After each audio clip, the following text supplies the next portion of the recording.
Hello, my name is Casale. I'm a fourth-year medical student at the University of New Mexico School of Medicine, and today I will be talking about our response to the COVID-19 pandemic as a school, called A Call to Service Medical Student Service Learning Amidst the Public Health Crisis.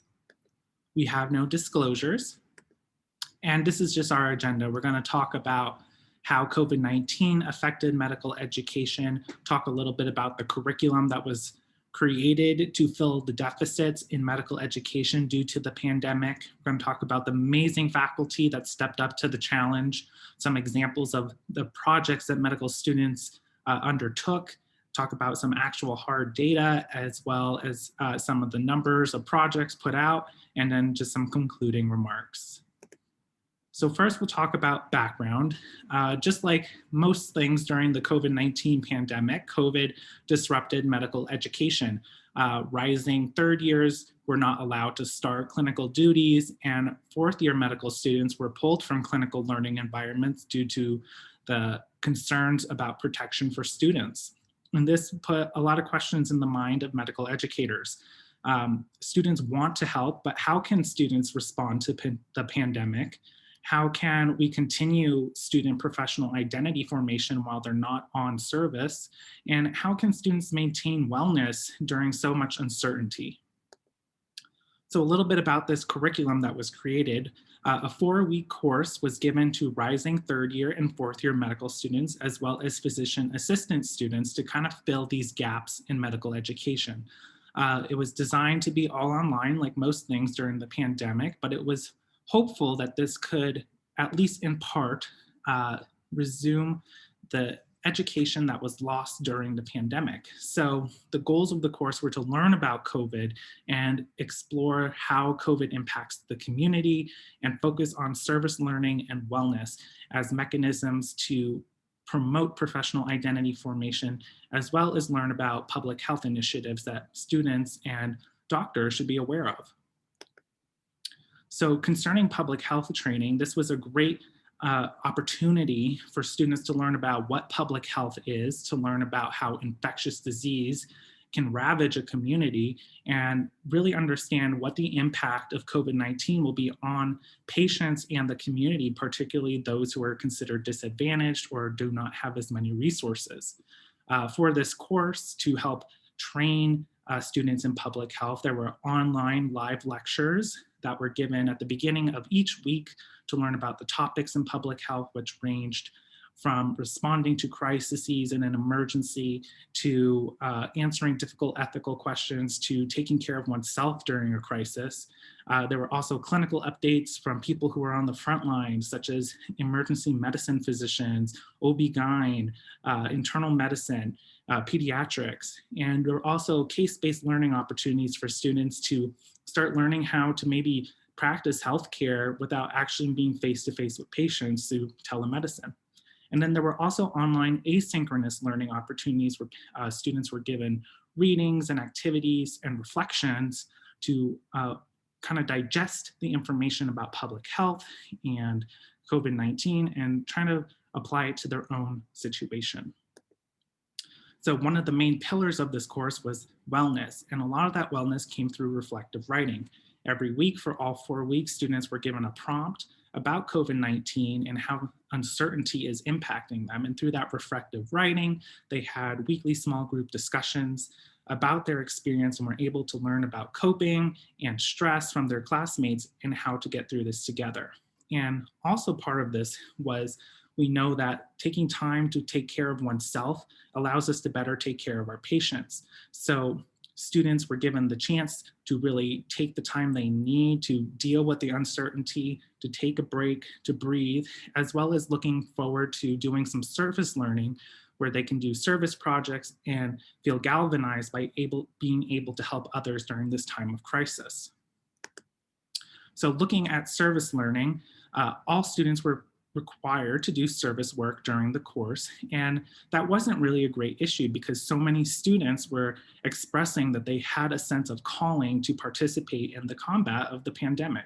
So each week, students were asked to do about 12 hours of service work, and they could do one or more of 5 potential service tracks. And at the end of the block, they gave a little capstone presentation about what they accomplished.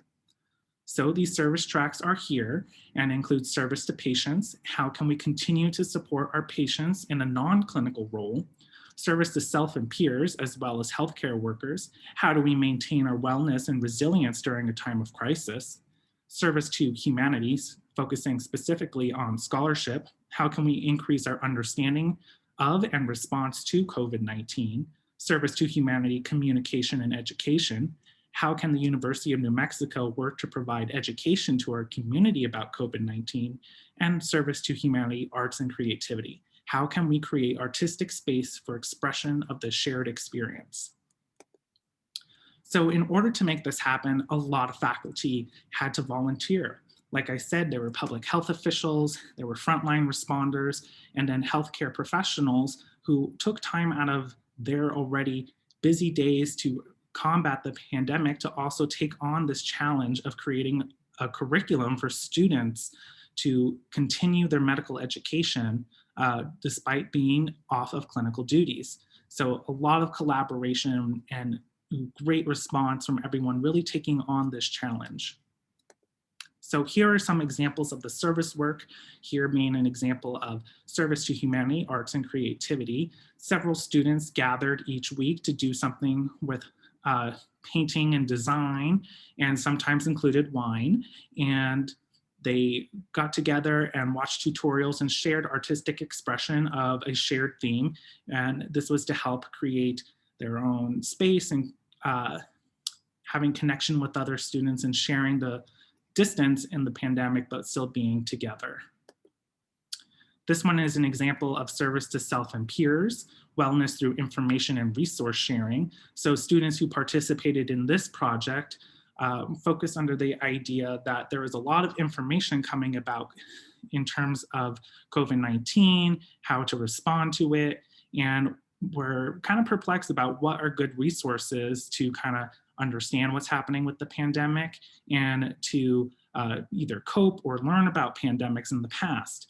So many students looked at news articles, government agencies, also looked at films and TV shows like Parks and Recreation and I Am Legend, as well as podcasts and books about past pandemics such as the plague. And all of these different efforts were compiled and shared within the group about how they are learning about the pandemic, and they resource shared and all that information that they gathered so that students could find a succinct list of places where they can find wellness resources to learn more about pandemics and to learn how they can help out. Then we also had service to patients. So here on the far side of the screen on the left, you can see that one of the things that students did was offer to be a phone call operator for the community. So patients could call in to this hotline and ask about information about whether or not they should get tested for COVID, whether or not they think they have COVID, and whether or not they should go see a healthcare professional. So students took part in triaging patients and also educating about what to expect when they are in contact with people who may have COVID. Another thing that students did was donating personal protective equipment. At the very beginning of the pandemic, there was a shortage of equipment, and for the community particularly, the students helped gather donations and to help get everything we needed for both healthcare professionals and the community. And then here on the far right, you can see students who worked to deliver this equipment to some of our most rural communities in New Mexico, specifically the Navajo Nation, which didn't even have access to most of the news about the pandemic. So giving them the resources that they needed to help fight and make it through. This next one is an example of service to humanity and scholarship, similarly responding to the same issue of not having enough protective equipment. Some students thought maybe we could make 3D printing face shields. And so here you can see an example of a 3D printer and how they came up with the idea of how you can assemble a face shield. And here on the left is a finished product. So their product focused on trying to create something in spite of the fact that we didn't have personal protective equipment, trying to fill that void. So there was a lot of work and a lot of great effort through this course. A total of 242 students participated in the course and generated over 11,000 hours of service work, which included over 100 capstone projects, well over 900 reflections, and there are 128 small group discussions throughout the course. And all students were also asked to participate in a pre-post course survey to gauge whether or not the course was actually helpful in giving them resources and information during such a time of crisis. And most students significantly felt that they were able to have a role in fighting the pandemic due to the course, that they were effectively allowed to learn about the virus, its epidemiology and pathogenesis. They were able to learn about the real and potential impacts of the pandemic, specifically on our communities. They were able to maintain or increase their sense of well-being. And they also used this as a time to reflect on their personal and professional experiences of the pandemic, mostly through those small group discussions, which also allowed them to learn from other students. So all in all, it was a great response by students in appreciating the course that was put together in such a quick response to the sudden change. So some conclusions that we can say about this course was that the course really focused on primarily starting with oneself. Once you can take care of oneself, you're able to then start taking care of your family, your community, your city, and your state. And we can really see that through the course here by students demonstrating that they felt that they had increased wellness because of the course and that they also felt that they could help their communities. And our last concluding remarks, this is a great example of how service learning can be used effectively in emergency situations to fill gaps in medical education. And it really shows that medical education isn't simply just being in clinic.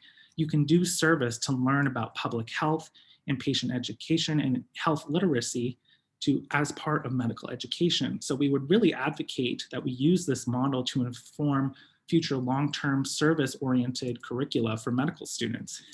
And we also want to just point out that we had this idea about frontline faculty. Faculty volunteered themselves to be able to design, implement, and teach this course on top of everything else they were already doing. So not only did students want to step up to meet the challenge, faculty wanted to help them. And it just goes to show that our medical educators are dedicated to our students. Thank you so much for listening and have a good one.